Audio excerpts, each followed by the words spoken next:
Sa gitna ng umiikot na balita sa showbiz tungkol sa umano'y malalaking alok mula sa isang rival network, muling lumutang ang pangalan ng tatlong batikang kapamilya stars na sina Angel Locsin, Ann Curtis at Judy Ann Santos, matapos umugong ang usap-usapan na tinanggihan umano nila ang tempting offers kapalit ng paglipat.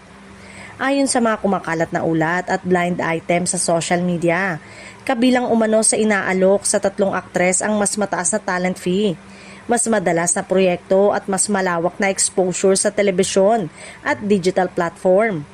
Sa kabila nito, mas pinili raw ng tatlo na manatili sa kanilang kasalukuyang tahanan sa industriya. Matagal nang itinuturing na haligi ng ABS-CBN ang naturang mga artista na sa loob ng maraming taon ay nakapagbigay ng malalaking kontribusyon sa telebisyon, pelikula at entertainment industry. Ang kanilang mga proyekto ay ilan sa mga naging top rating at critically acclaimed show sa bansa.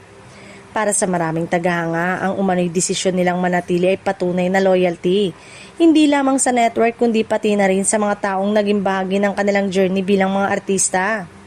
Marami ang nagsasabing bihira na sa industriya ang ganitong uri ng paninindigan, lalo na sa panahon ng malalaking offer at kompetisyon. Hindi rin maikakaila na bawat isa sa kanila ay may sariling legacy sa showbiz.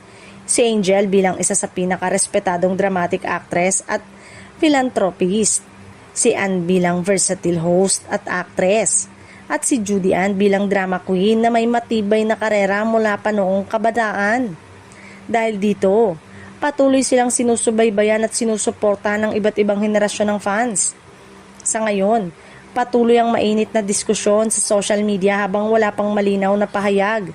Mas pinipili ng kanilang fans na ipagdiwang ang posibilidad na manatili silang bahagi ng Kapamilya Network at patuloy na mapapanood sa mga susunod na proyekto.